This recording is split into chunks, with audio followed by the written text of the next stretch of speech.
ఆ వేదనతో వాళ్ళందరూ ఉన్నారు.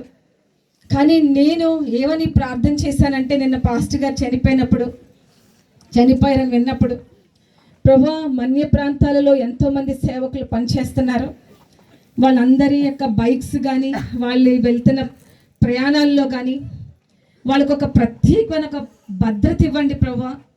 వాళ్ళ చుట్టూ ఎంతమంది సేవకులు 1500 మంది సేవకులు పనిచేస్తున్నారని నేను విన్నాను. నా లెక్క తప్పవచ్చు, తక్కువ అవ్వచ్చు.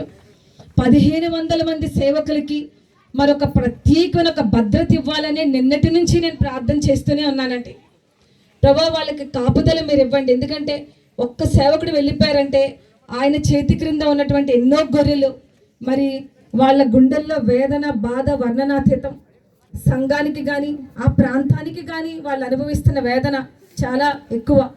కానీ నేనైతే మరి పాస్టర్ గారు ఇక్కడ ఆయన బాడీ పెట్టుంది, ఎంతమంది యవనస్తులు, ఎంతమంది యవన కుమార్తెలు ఉన్నారు, ఆయన కుమార్తె కూడా ఇక్కడ ఉంది. మరి దైవ సేవకుడు ఒక్క ఆయన పరలోకి వెళ్ళారు. మరి ఇక్కడి నుంచి ఇక్కడ ఉన్న ఈ ప్రాంతంలో ఉన్న యవనస్తులు అందరూ లేవాలండి ఆయన స్థానంలో. ఎంతమంది మరి సంతోష్ ఒక్క విత్తనం వెళ్ళిపోయింది, దాని బదులు ఎంతో మంది సంతోష్ కుమార్ లేగాలండి ఈ ప్రాంతంలో. వాళ్ళందరూ కూడా మరి లేవాలని నేను దేవుని నామంలో ఆశిస్తున్నాను. ఈ కుటుంబానికి కానీ, ఈ సంఘానికి కానీ, ప్రాంతానికి కానీ ఇప్పుడు మాట్లాడినట్టుగా దైవ సేవకులు మర్చుకున్నారేమో. యేసుక్రీస్తు నామం అంట, అది చూడ్డానికి మనుషులకి ఏదో తేలికగా దీన్ని లేపేద్దాం, దీన్ని మాపేద్దాం అనుకుంటారు. కానీ ఆ రాజ్యంతో పెట్టుకోకూడదు. ఆ రాజ్యం అంతా కనుక ఏకమైందంటే ఏ రాజ్యాలు కూడా ఆ రాజ్యం ముందు నిలబడలేవండి. అంత గొప్ప కృప మనకి దేవుడు ఇచ్చారు.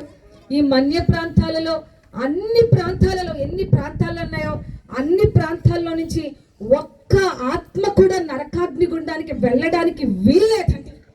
ప్రతి ఒక్కరూ పరలోకి వెళ్ళాలి. ఈ ప్రాంతంలో పనిచేస్తున్న సేవకులు మీకు మంచి తిండి, మంచి బట్ట, మాలాంటి సౌఖ్యాలు, గబుక్కని ఇలా డ్రింక్ తాగాలంటే, గబుక్కలైన బ్రెడ్ తినాలంటే మీకు దొరకకపోవచ్చు. నేను ఒక్క ప్రార్థన చేస్తున్నాను, ప్రభా వీళ్ళందరూ ఏ ఆహారాలు సరిగ్గా లేకుండానే యేసు ప్రభు నామాన్ని గుండెల్లో పెట్టుకున్నంత పని చేస్తూ ఉంటే వాళ్ళని చూస్తూ ఉంటే సిగ్గేస్తుంది ప్రభా. కానీ రేపు 2వ రాకడలో మధ్యాకాశంలో మీరు విందు పెడతానన్నారే, ఆ విందులో మాత్రం ఈ మన్య ప్రాంతాల్లో సేవ చేసిన 1500 మంది సేవకులు వాళ్ళ విందులో ఉన్న తర్వాత మమ్మల్ని రానివ్వండి ప్రభు అని అడుగుతున్నాను. వాళ్ళే ఆ విందులో ప్రధానమైన స్థానాల్లో ఉండాలి. ఆ తర్వాత మాకివ్వండి. వాళ్ళు ఏదైనా తిన్న తర్వాత ఉంటే మాకివ్వండి. కానీ ఆ ప్రాంతాల వాళ్ళే దీని అంతటికి అర్హులు ప్రభు. ఇంత సేవ, ఇంత సేవకులు, ఇంత కష్టము నేను పుట్టిన తర్వాత నేను ఇదే చూస్తున్నానండి. కానీ నిజంగా దేవుని నామానికే మహిమ కలుగునుగాకండి.